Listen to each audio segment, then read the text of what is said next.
Hi and good evening. I'm Beth Duhon, the Happier Music Teacher. I help people be happier at home at school as music teachers. I would like to start out by thanking a lot of people, including the Musicplay team, also my district, Julie Bettiger, and I teach at Oakland Elementary in Richmond in Fort Bend ISD. I'd also like to thank my admin, Nancy Hummel and Tony Jackson. Good evening. Glad you're here. It is storming here, so if I go away, just keep on going, carry on. You'll be fine. It'll be great. Actually, Music Play team said it was storming for them in Canada as well, so it's all good. I'm glad we're here. Okay.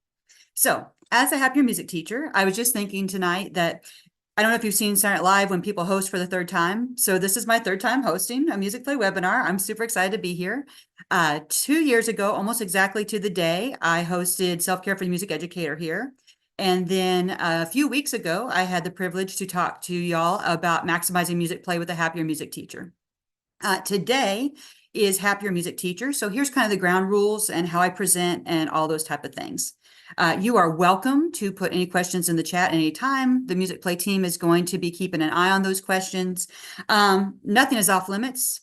Go for it. And like I said, hopefully most of us are on summer break, if not very close to it. So this is just a casual, relaxed vibe. This does not have to be anything formal at all. The way that I do this is a guided journaling. So I'm going to have a short section that I talk to you about, and then going from there, I will open it up to you for about a minute to journal. Now, you will not hurt my feelings if you are on Amazon shopping for something that I mentioned. You will not hurt my feelings if you are texting your stylist for an appointment or your friend with a question or your admin about the calendar. This is for you and to help you. Another disclaimer. A big disclaimer. I am the Happier Music Teacher. I am not a certified mental health professional, and I know that some of the things that we are talking about could be heavy. So just approach that with caution as we go on, and that it might be something that you really should process with a mental health professional. The way that I am coming at that is literally as a music teacher who's lived it, had some life. This is what works for me. It may not necessarily be what works for you. I tend to be faith forward. Once again, that is not me putting any of that on you. That is just talking frankly about what is working for me as far as being a happier music teacher at home and at school, which is my wish for you. Then finally, at the end, I'll self-promote and self-promote some more, and hopefully that we can get to know each other a little bit more outside this space as well. I'm a Music Play super fan from way back. Music Play has just literally saved my bacon in all sorts of teaching contexts. I think it's excellent. I'm an evangelist of sorts for it. I'm always telling people about it. I'm always enthusiastic about it. And I know you're here, you are too. And I just really want to affirm the team and thank them for having me here tonight. They're doing such a good job in such a challenging situation. And we are so grateful for them and continuing on Denise's legacy of serving music teachers well. So I will keep going because that will make me a little bit emotional, but I'm very grateful to the team and for them being here. Okay, let's get started. I'm going to share my screen. Here goes nothing. So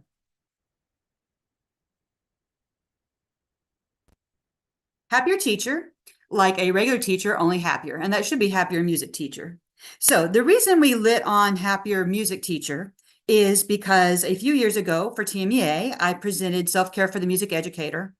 And around that time, everyone got so sick of the term self-care that they heard it and they just shut down.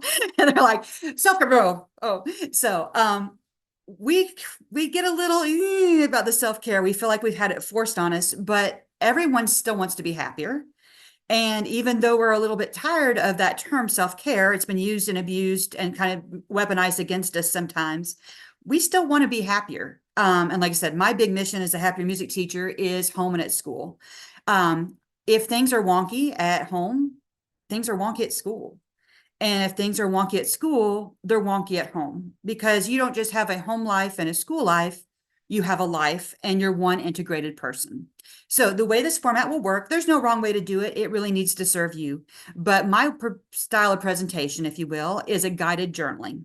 So you can use the notes app on your phone. You can use pencil and paper if you process better that way. You can open a Word doc or a Google Doc, whatever works for you. But I'm going to tell you, when you go through these things, our first temptation is going to be to beat ourselves up. I was just sharing with the team off camera. I've been just coming off of my Kodai Level 2 training. I'm exhausted, y'all. So it was worthwhile. It was wonderful, and I am whooped. So when I present these things to you, please don't ever for a second think like, oh, Beth thinks she's hot stuff. She does all this on lock. No, any of my friends are here tonight. Well, no, that's not true. The reason that I decided to enter the area of self-care and teach and present on that is because I'm so stinking bad at it. So every time that I'm presenting, I'm always like, oh, yeah, I need to step that up. I need to do that better. So when you are processing for yourself, I'd like you to think about habits and micro actions, not these big sweeping changes. And since luckily we're during summer, you might consider this during your summer life and your school life, but small changes, kind changes, manageable changes. If you get one usable bit of advice from this evening, I will feel like I have served you well. So do not feel like you have to clear the decks and do all these things, or if you're a failure, if you're not currently doing them, or if the advice doesn't fit you. This is really supposed to support you and fit you. So I hope that it does. So let's get started. Sugar. I jumped in there. Yep, I said it. The way these are set up tonight is I don't know how I got on a theme, but some of them are S's, like S for so, and some of them are M's, like M for me. So we have some so's and some me's this evening, and ones that hopefully will help your life be better. Sugar is a happiness stumbling block for a lot of us, myself included. So let's process a little bit about what our relationship is with sugar. You'll have a couple memes tonight too. Technically, if you don't cut a cake and you just eat the whole thing with a fork, you only had one piece. Um, so for a lot of us with sugar, um, it is a quick fix. It feels good in the moment. When we had Kodai, there was a snack cart and there was frequently sugar, and I was not mad at it. But a lot of times we get really conflicted feeling about sugar, right? So we'll grab a piece of a sweet and then immediately in the same breath, we're saying things that are shaming to ourselves. I'm so bad. I can't believe I ate that whole cake. Oh, there's donuts in the lounge. Oh, girl, should I have some? I don't know. Am I being good today or not? And what I'd like to do is take the value judgment out of it and give you some options that might work for us. From a health standpoint, and like I said, no letters behind my name there, but there is no medical professional that I know of that's going to say, hey, you know what you need in your diet? More refined sugar. Let's set that in. That is a one thing almost universally that we can say that a lot of health experts agree on, that really there is no nutritional value there. There is no nutrients or minerals or anything. And our Western diet is so sugar heavy, and our campuses are so sugar heavy. A lot of times our admin, from a completely good place, mind you, when they're trying to cheer us up, we'll put a sweet treat in our mailbox, right? Or if you're going to the lounge, there's that stale lounge cake, and you have that internal debate about should I or shouldn't I and what's going on. So let's go a little bit through sugar. Okay. So sugar is bad, but God is good. One of my friends said that always cracked me up. So even sugar itself is not bad. We are okay. I have a friend named Ginger. I taught with her in a former district. I only really knew her a semester, but she made such an impression on me for the good. She completely abstained from sugar altogether. And for her, it was easier to not at all, ever. She also did the same thing with social media. No sugar, no social media. She is a good bit older than I am, looks amazing, feels amazing, and I credit a lot of it to the sugar. So a lot of times she does not, when there's a snack table, there is not a question of will I, won't I, how much, is this okay? Am I going to be good? Am I going to be bad? No, she just doesn't at all.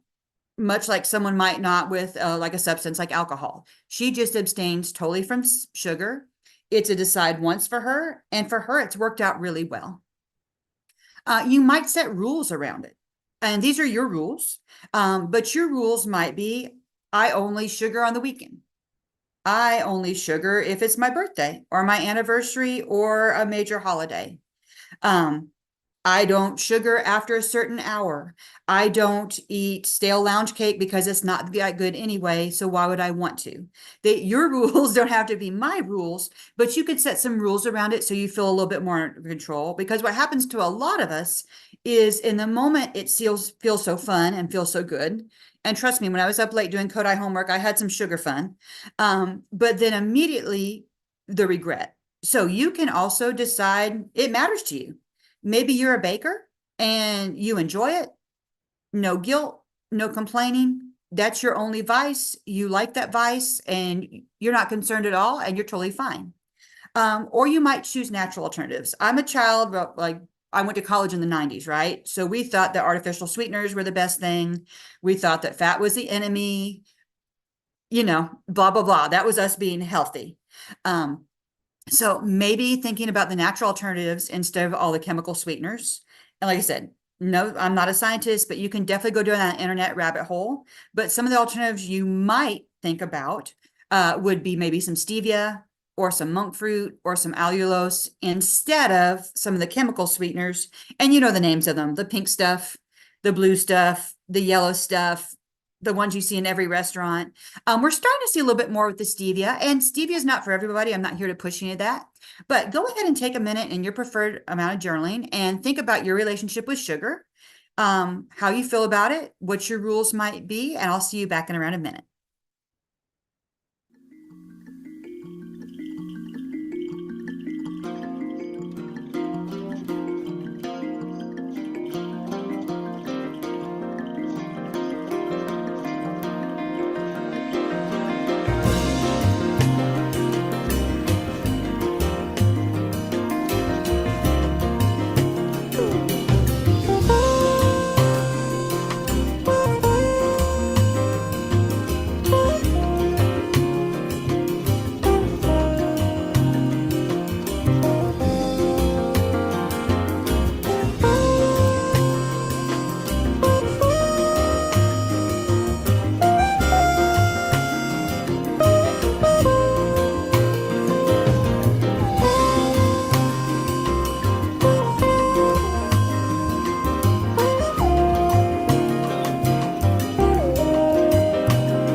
And I'm back. Those are really short amount of times to journal and process. So you are welcome to continue that as I'm speaking. You're not being rude. Anything that you need, you might think about going back and doing that on your own to look at it as well. So moving on. Sabbath. So Sabbath is a churchy word. You do not, as I said, I'm faith forward. You do not have to be looking at this through a faith-based lens at all. So it followed my theme of S's, and it has been a major part of my mental health as a music teacher, as a wife, as a mother. And it's something as a society that we've kind of gotten away from. I think also as we're so connected all the time with all the various things drawing our attention, we've never been easier to reach than before. And sometimes that's for good and sometimes that's for bad. So let's talk a little bit about Sabbath and how that might benefit you. Oh, Betty. So Betty says, get at least 8 hours of beauty sleep, 9 if you're ugly. Rest is important, and I'm really coveting some rest right now, and I think I'm going to be on catch-up mode for a little bit. So let's talk about Sabbath. Okay. One of the things you might just literally do on your Sabbath, and as a culture, like I said, I'm kind of ragging on the culture a little bit, but I think you may agree, we have such a hustle culture that we act like rest is indulgent or bad or lazy or unproductive or any of these snarky words about rest. And we are people, we are not machines. And our job, I'm assuming a lot of us in here are elementary music teachers, that job is uniquely draining, especially depending on how you're wired. So I think a Sabbath of any kind is really beneficial, but it doesn't always have to look like what you might traditionally think of as a Sabbath. Okay, so under the same idea of just give it a rest, you might consider a tech Sabbath. For a lot of people, myself included, there is a temptation, I've noticed this these last few days, to just always be on. I'm always checking my email. Why? What's so important in my email that I have to check it multiple times all throughout the day? Um, Constantly on social media. I'm not even on cool social media. I'm on Facebook. It'll still be there, you know? Um, Also just feeling like I'm in front of a screen all the time. So would you benefit from having a tech Sabbath where literally maybe an evening, a day a week, certain dark hours that you have where you're literally choosing not to be on your tech? Could that be putting your phone on airplane mode? So your emergency contacts can reach you, but not everyone else, and feeling like you don't have to be on and responding all the time. Okay. Once upon a time, a long time ago, you couldn't even leave a voicemail. That's how old I am, y'all. So literally, if you were away from home, you missed your phone calls. You had no idea. People actually used snail mail. There was no such thing as email. There was no texting, none of that. And now a lot of us have things like work email on our phone. Our admin can text us anytime. Lots of things that you might consider putting a perimeter around, a boundary around for your tech. Okay. The professional work is going to expand to the time that you give it. So, could you do no professional work one day a week where you just not? You're considering that, because if I let it, and I want to be excellent for my students, but if I let it, that professional work is never going to be done. And it's going to leak into all the other areas of my life. So instead, what if I just no professional work a day a week? I don't think about it. I don't do it. I don't talk about it. And I really just set that boundary that day is, like I said, that day is for family. Maybe if you don't feel like you can swing that and you're building that muscle, that rest muscle, maybe you're thinking about just an evening off. Okay, maybe for you, that's a good starting point. So it can be a week. There's no magic to the day, and we can talk about that a little bit. But literally looking at just when can we disconnect and unplug and have some time off where I don't feel like I'm worrying about the house. I don't think I'm worried about school, and there's no need for me to produce. Okay, that evening off could be a takeout and a show that you watch with your family. It could be games that you do. But you're not doing work and you're intentional about that time of not doing work. Or it could be the works. No housework, no schoolwork, and lots of rest. For me, this is my ultimate goal. Like I said, during the Kodai training the last few weeks, I have not Sabbathed in weeks. And I can tell it. I can tell the crispiness for me. And when I was first doing it, this was even before I had a child. So years and years ago, I felt convicted to do it, and it was awful. I felt so restless and so ill at ease, and I was just kind of pacing the house. I didn't know what to do. It felt kind of awkward. I was a little bit bored. And then once I settled into it, I just craved it. And that one day a week for me made the other 6 days so much better. And I thought that I couldn't afford to do it. Right? I mean, how am I going to keep up with my housework? How am I going to keep up with my French horn? How am I going to, but all this panicky talk. And then I realized, how can I do life if I don't have an intentional break, an intentional rest? And what is life for if I'm constantly on and constantly productive? Is that really at the end of my life what I want to be measured for? I don't think so. So take a minute with me and journal on what Sabbath might look like in your life.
I hope that gave you a minute to process. You are welcome to put any questions in the chat as you go. So the journaling, how this got inspired for us years ago, my son was in childcare, so it must have been 10 years ago easily. My husband and I took Financial Peace University, which is the Dave Ramsey financial program. And one of the things that I like the most about that is at the end of every class, he had some music for journaling and for processing the steps that he talked about. And as a busy, stressed mother, just having that time to sit and spill what I was wanting to do. I am a writer, but I don't always tend to sit down and process like that. But when I do, I feel so much better. And it's just that brain dump, even though it just lets me get all those swirling thoughts out on paper and see it with a little bit of clarity. But as you see this, let me just encourage you again, really give yourself the lens of kindness. Really give yourself that you are looking at almost like you would look at another person. If you wouldn't shame another person, don't shame yourself. Just think about small implemental steps and what that might look like for you. Okay. Moving on to our next S is solitude. Okay. Lots of memes tonight. I'm kind of into it. So when your day is so crazy that when you get in the car, you turn off the radio so you can drive home in sweet, sweet silence. Solitude is a huge part of my happiness. I am wired as an introvert, and teaching music is not necessarily too introverted most of the time, right? So once I get into the building, it is high stimulation, just the whole time, right? From the kids that talk to you in the hallway to your classes. And even if you do some more calming activities, some more low-key activities, all of that, the environment itself, like just step into the cafeteria, the environment is not always so calming. And so regardless of how you're wired, I think it's really important for us to get some time alone. And I'm coming at this as a lens of a wife and mother. But regardless, and like I said, regardless of how you're wired, you might be an extreme extrovert. I feel like we could all benefit from some time alone. So the car radio thing is a real example, is one of the things that I do in my daily life. So during my Kodai training, because I was cramming, I would be listening to my Bible on the way there because I didn't think I had time in the morning to read it. I would be listening to my conducting and kind of halfway conducting down the interstate. And luckily, everything was safe and okay, but it wasn't a very safe thing to do. But on the way home, at some point, I needed some silence. I had just had that input all day. And a couple times at lunch, I was eating by myself, not because I disliked anyone. I liked everybody a lot, but because I needed that quiet time to just decompress and be regulated, to be honest, for a very intense afternoon. So you may find that happens for you alone. So here's a couple more things. Okay. All by myself, pun intended. I will not sing it to you because y'all don't need that tonight. One of my favorite things to do, I love to kill two birds with one stone, is to take a walk alone. Now, use your common sense, but if you are in a neighborhood that you feel relatively safe, if you're doing all the safety things, I think taking a walk alone is gorgeous. I like to do it earlier in the morning.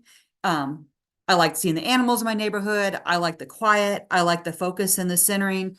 I like the feeling that before I've even left for work, that I have done something good for myself that day. Eating lunch by yourself in your room. So I have a couple caveats about this.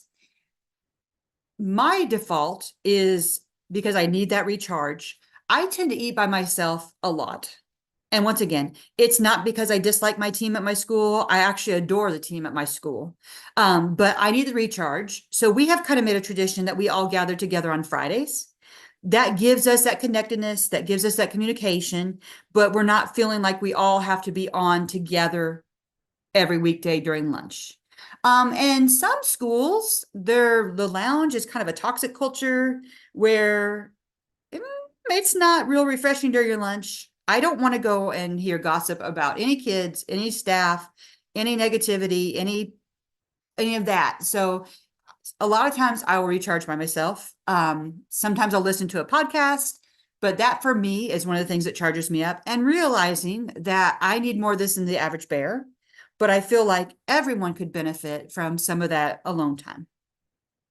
Getting up before your coffee. Getting up before your coffee. No, let's rephrase that. Getting up before your family for your coffee and Bible time. And like I said, that's what I choose to do. It doesn't have to be what you choose to do. You might just soak up you might choose to omit the coffee, the Bible, both. But I think there is something magical, especially as a wife and mother, to be up before people need you and before they need anything, for you just to have the house to yourself and some quiet. Um, Old Beth, you would not have seen me doing this habit. There would be 0% chance of me getting up at 5 or 5:30 to be alone. But now I really almost can't function without it. There is something about that that really recharges me. I introduced my cat to the music play team before we were on camera because, hey, why not? So the cat and I, my coffee, my Bible, in the quiet, in the dark. Now, the flip side of that is I do need to go to bed earlier to make that sustainable so I'm getting enough rest. But that trade-off is perfectly good for me. There for a time, my son was waking up around the same time. So we had to just set some limits around that. Like, look, friend, you can get up at 6 a.m., but the 5:30 is reserved for me and for the house to be quiet. Okay. If you're a bath person and you have a partner, maybe you're taking a nice soak in the tub while your partner takes care of the kids. If you are not intentional, and I get it because life is busy, you can literally get up with your kids waking you up, go to bed, do school all day, come home, do dinner and baths, go to bed again, and have not had a moment to yourself. So if possible, I think it's really important. And like I said, with the solitude part with the car, I literally do commute in total silence. And then generally on the way home, I'll allow myself, I'm a podcast listener. I'm also a podcaster. I enjoy learning that way. It relaxes me. But like I said, something about giving your auditory a break, yourself a break, and not having to be on is very restorative to me. So let's take a minute to journal about solitude.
If you have any insights or aha moments, you're welcome to put those in the chat too to share with the rest of us. Maybe there's something you do that we could all benefit from. Oh, not that again. Pat, stop it. Okay. Margin. So we've gone from the so's to the me's, and so margin. My example with this is literally a piece of paper. So I have had the fortunate experience to write a book. It's Happier Music Teacher, 50 Days to Being a Happier Music Teacher at Home and at School. And I'll do all the promo for that at the end. But if you think about the things for typesetting a book, which I had help for because that was not my ball game, you want to have margin to make this book something that you can process, right? So physically, there is some blank space in there intentionally around the sides of the pages, the cover, the back cover, because we cannot process just wall to wall visuals. The same is true in our life, but a lot of us, myself included, we don't act that way. I clearly remember in college, I had my lined notebook paper and I would write half-hour increments along the left-hand side, the day of the week across the top, and I would shade in for my work study and my ensemble and my classes and I would just have that thing full. There was no time for relationships. There was no time for rest. There was no time for fun. I was in college. Hello, some people had fun in college. It just wasn't okay. And that perfect schedule, that intense schedule, lasted about 24 hours. There's no way that I could keep it. So for a lot of us, let's process a little bit about margin. Okay. The biggie as elementary music teachers primarily, I'm assuming most people here are that, or maybe a middle school general music teacher. Interruptions are not the exception. I want you to think about a school day that didn't have any interruptions. It doesn't exist. Or a day in your personal life that didn't have any interruptions. It doesn't exist. But when those interruptions happen, we're all offended. I can't believe they're having a fire drill today. Well, yeah, it's a school. Hello. A fire drill, an assembly, a sick kid, your sick self, your flat tire, fill in the blank. Any of those things are going to happen. So the more that we know it and the more that we anticipate it, I think the better all the way around. So one of my favorite ones, and this is not an original thought, I believe it came from Angela Watson, is a buffer week at the end of each term for review and catch up. Depending on your schedule, and man, this week I've talked to people, we have some crazy schedules, don't we? So I'm on a 6-day rotation and there is a music 2 teacher. But I have heard of places with as big as 9-day rotations. I have heard about people talking about their Monday or Friday classes that they rarely see because of school holidays and things. You know how it goes. So what if you had a buffer week at the end of each term for review for the classes that you've seen a lot, and also for catch up for the ones that you never see. So you can feel at the end of the term, especially when you have grades and things due, that you have that little bit of buffer. It's already going to be an intense week. And as music teachers, I don't know about you, but I tend, because the curriculum's so big, and my pedagogy teacher this week actually did the math on how much we see our kids in the course of their elementary career. It's so little. We work miracles, okay? We try to do so much with so little, but review is a thing, and it's pedagogically appropriate, and a lot of times we skimp on it. So what if you planned to have a buffer week at the end of the term specifically for review, so everyone could exhale a bit, the kids could process the material at a deeper level, your gradebook could look tidier instead of feeling stressed and trying to cram more in at the end of the term, which is what they're experiencing in the rest of their classes. Instead, take a step back and make it a review day for them. Maybe setting a phone alarm so you can close your rehearsal calmly instead of your teacher's at the door, go out fast, be quiet, bye, love you. It's just, and all that we get up here. So instead, one of my tricks is, and my students are very well versed in it now, and I did this when I was teaching private lessons as well, I would set a phone alarm about 2 minutes before the close of my class. And they'll hear it, right? Oh, it's time to go. That's fine. They can hear it. They can know it. But what that allows me to do is close the class calmly. Maybe actually use the piece where I'm wrapping up my lesson, not just slamming on the brakes on my lesson and throwing them out the door. And like I said, it helps me end it on a calm note and close it, not just have it come crashing to a close. And it helps me stay calmer and them stay calmer.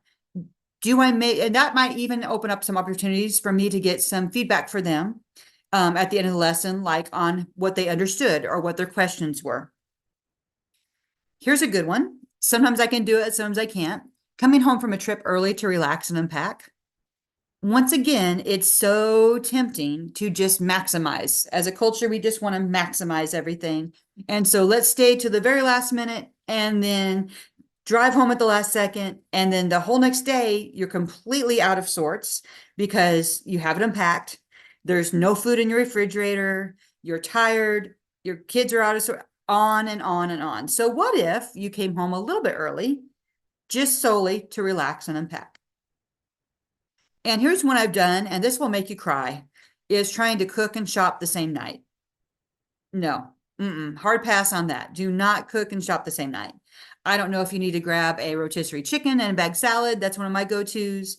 If you need to make sure that is the takeout night, but trying to grocery shop and unload and then cook a meal the same night will have you not in a good zone. So these are just some of my ideas. You might have your own. Where in your life would you benefit from a little extra margin? Go ahead and process that for about a minute.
I hope you had a good chance to process through that.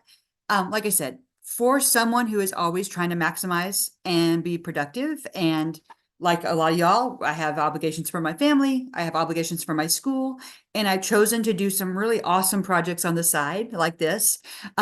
It's important to intentionally build some margin into it. And I think excuse me, words. I think you'll find that when you start this into your day, that something inside you relaxes a little bit. Because there aren't, even though we act like it, there aren't a lot of elementary music education emergencies. We just kind of act like everything is an emergency and that we have to be going a million miles an hour, and we don't. Oh, come on, Pat. Let's move on to musicianship. So one of the treats of the Kodai training was the intense level of musicianship. I actually had the privilege of taking musicianship with Kathy Cudis. Great, so great. One of the things, a lot of elementary music, I don't know if you ever feel the same way, isn't so much about the music. There's a lot of logistics that we end up doing, right? There are a lot of things at the school. There's a lot to do with our programs, but the nuts and bolts of music, not so much. And for a lot of us, at least for myself, when I entered music education, the big draw for me was the music side before the education side. Now, I am a proud music teacher. I don't have any shame around that, but I also want to embrace the part that is the musician. Anne Molesky calls us teacher musicians, which I just love. And so I said, I think a part of us, when the saw isn't sharp, kind of dies inside and makes us sad. So let's process a little bit about the musicianship part. We actually sang an Eric Whitacre piece this week, Sing Gently. And here's one of his quotes. It is small. I know y'all can read, but I'm going to go ahead and read it. Music students, as the semester grinds on, you may feel intensely burnt out. You may even consider dropping out of music altogether. If that happens, go back and listen to your favorite recordings, make music with your friends, do anything you can to remind yourself why you love music before you started studying it. An education in music can be a very good thing, but it can also squeeze the life out of any love you ever had for it. Don't let it. I always joke, poor Eric Whitacre. Oh, it must be tough to be able to write music like that and look like that. And yeah, poor Eric Whitacre. This actually was a little bit of experience for me during that concert. So I'm not a trained vocalist. If you heard me sing, you would say, yeah, you're not a trained vocalist. And so I'm in the middle of this choir with these amazing vocalists. And especially during the rehearsal, I am so intent on, making sure I don't mess up the diction or singing the whole, and that I'm not too loud and I'm in tune and learning the words and do all the things. And during the concert, I'll probably get emotional. I just gave myself permission to sing expressively and be as musical as I could with what I had. So a lot of times, even as musicians, because we get so on the technique, we forget why we chose to be in music. So we talked about Anne Molesky with the teacher musician. A couple ideas you might consider. Now, understand all day that we're busy. And so this is not me giving you another should or another have to. It is a way you might consider for your own happiness. And luckily, a lot of things I've been talking about prior are things to take away, right? So take away things for your Sabbath, take away things for your silence or your solitude. And this is kind of an add-on. But it does not have to be a high stakes add-on. And it could be one of those things where maybe summer is a brilliant time for this because the school year is just too chock full. Take a lesson. It could be your primary instrument or your voice. It has never been easier in this day and age with Zoom lessons, right? So you literally could do a Zoom lesson or find someone and swap lessons. It feels so good to invest in yourself and your musicianship. The other thing that we tend to do that just sucks the joy right out of it is because as music teachers, we want to do it right. That's at least for me. So go be bad at a second instrument. You don't have to be amazing at everything you pick up. There's no one's grading you. There's no test. So if you were young, you would probably just pick up a second instrument because it was fun and you liked it and you wanted to. So I was trained as a hornist. in a very small high school marching band. And I decided that I needed to be the bass drum player. Y'all, this was not good.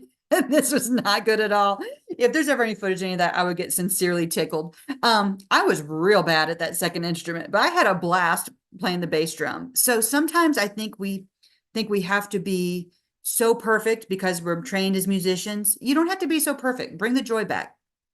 Like I said, if there's a second instrument that's interested you, do it. You could be intentional about listening to music. During the Kodai training, it cracks me up, but I do understand where they're coming from.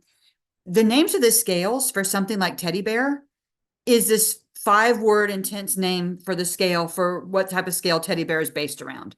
But all day long, the steady diet of songs that we're getting sometimes don't feed our soul, right? And if we're not intentional about the art music for our students, you don't hear a lot of art music either. You're hearing a lot of pentatonic in a small range, right? On repeat while you play the song in the game with the kids, which is wonderful. That's the purpose of it. But if you are going from someone who is in college ensembles at a high level all day, every day, and then you go to the classroom, you're just going to feel like a little deflated. So it is up to you. Be intentional about listening to music, but this does not have to be vitamins. Okay. If you want to listen to a Mahler symphony because you love it, then listen. But if you have some pop music that really lights you up, listen to that. Like I said, this is not punishment. This is not vitamins. This is what makes you feel good and like a musician, and also maybe stretches you a little bit. The other thing, and I never thought I'd be doing this, and I haven't done one recently, but you can join a community group. So a few years ago, I did that. And like I said, I had gone from playing semi-professionally and teaching lessons. My background is as a private lesson teacher for about 13 years. And so for me to go to a community group was a little bit humbling, but I enjoyed it. It was a night a week where I was away from the house with other people. It was a chance for me to stay fresh on my instrument because honestly, I don't have the discipline to just sit by myself and play. So it was an opportunity for me to do that. Musically, it was a good experience. So you might consider a community group. One of my friends in Fort Bend asked as a vocalist how I would handle that. Probably during the year vocally, it is so challenging for us because we're using our voice all day that being in a choir during the year can be a challenge. But I will say, one of my other friends, just a year ago, joined a choir, and it has been such a source of joy for her. She just didn't have the bandwidth for a long time when her kids were young and on and on. And now she's in that choir at a high level. She's a section leader and it just lights her up. And I was able to go to her concert and just be so happy for her to get to see her express herself as a musician. So if you don't have something like that, this is not a should, this is not a guilt trip, but man, I think you'd love it. So let's brainstorm a little bit on what that might look like for you to nourish a musician part of yourself.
Okay, I hope you had a chance to process some of that and maybe even put some of that into action.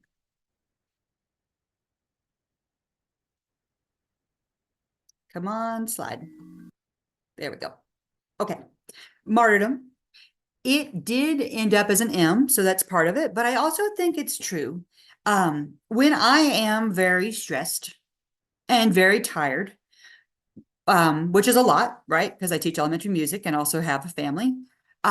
One of my first tells is I start feeling and acting like a martyr. I start leaning into not feeling appreciated. I start getting resentful. Some of the things that are a get to, like teaching and motherhood and being a wife, start to feel like I have to. And so those are my tells that something needs to change. So let's talk about that a little bit. Speaking of that financial course, a great financial principle, and once again, there's no financial letters after my name. Trust me, just like there's no mental health letters after my name. This advice is free, which is what you're paying for it. But paying yourself first, I think, is huge and is a really good mindset shift. And if I can call us out, although I feel like this advice is all purpose and doesn't have a gender, as women, I think we are particularly terrible at paying ourselves first. So when we get that free time, we will give it to everyone but ourselves first and feel like we should. But a lot of times when we're doing it, it's not always coming because we're tired. It doesn't always come from such a good place. So one of the things you can think about is paying yourself first. Back to that self-care word that a lot of us kind of cringe at, we don't care for.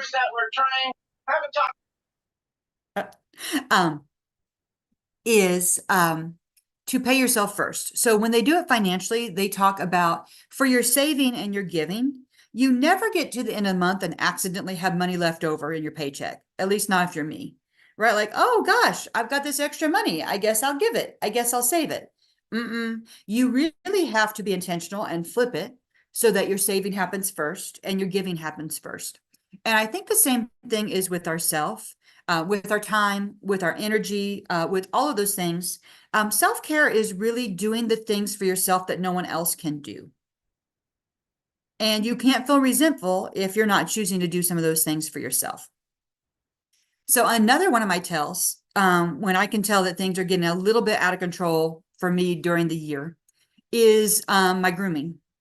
So maybe the hair will get a little shaggier. Maybe the eyebrows will need waxed. My manicure looks like it's a little bit. So one of my ideas is when you have your grooming appointment, just set the next one when you leave and put it on autopilot. And even a next level tip for that is if you do it on a Friday afternoon, that way you have to leave school on time on that Friday, right? And then maybe after your appointment, you get some takeout. So all of a sudden you have a pretty nice night where you're getting your hair or your nails or your eyebrow waxing or whatever that might be for you, and a nice meal, and you're leaving school on time, and you're kicking off your weekend feeling really cared for. I referenced before my early morning time, but another way that I like to pay myself first is the spiritual time early before anyone needs something. And like I said, and if you are not faith forward like I am, that's okay. Take the time early before anyone needs something. Pay yourself first. Okay. For a lot of us, if we wait until the end of the day or we wait for that spare time, it's never going to happen. But if we pay ourselves first, it's a lot more likely to happen. Same with moving your body. Once again, that has lost the last couple of weeks during my Kodai training, as well as healthy eating, but be a rebel. Exercise instead of cleaning. Let the laundry pile up a little bit more while you take a walk, or use an exercise app. I about said a video, but that dated myself. I don't think anyone's pops in a VHS video anymore to exercise. And then think about what are the ways to take care of yourself that only you can do. So let's work on the martyrdom piece. Take a minute to journal about how you'll pay yourself first.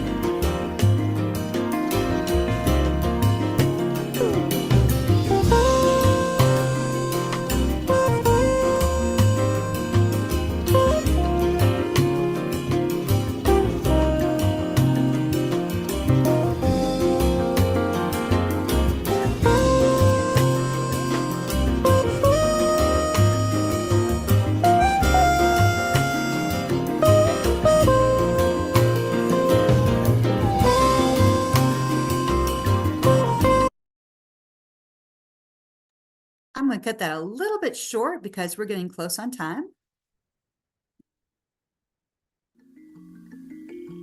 Goodness, y'all. Okay. And finally, if all of this is theory, it's never going to get implemented. So I'm going to give you a minute before we do Q&A just to process. These are the action steps. So just a few ones. You can do the ones for yourself because I said, if you can write down all day, but unless you actually take action on it, it's not really going to make you happier. So you might text your stylist about that next appointment if it's been a minute. You might research a community group's rehearsal schedule. You might block out your next Sabbath. And speaking of that, it's always a good idea to give your family a heads up. Otherwise, they're going to be real confused if you're taking an evening or a day off with no explanation. So you'll get a lot more buy-in if you kind of pull them into it with what you're planning on doing and why and what that's going to look like for them. You might hop on Amazon and buy some stevia or monk fruit packets. So I'll give you just a minute to do some action steps or anything else that's triggered you to do.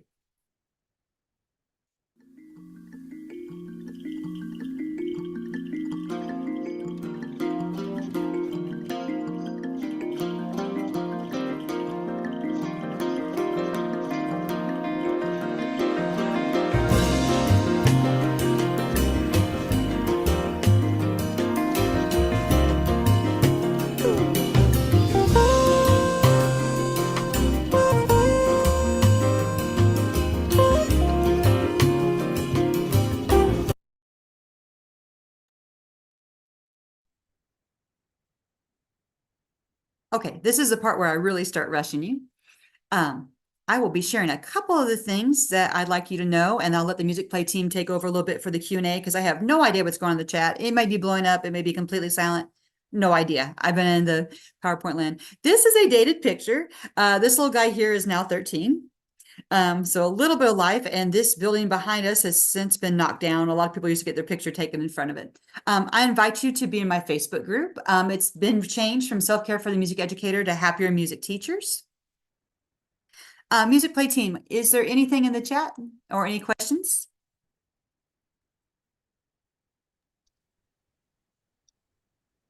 Let's see.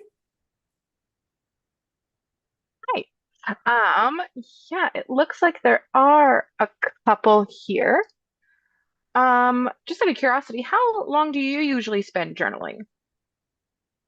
When I'm on my own, Mm-hmm. is that what you're asking? It's interesting how I end up doing it. A lot of times it will come out more as a brain dump.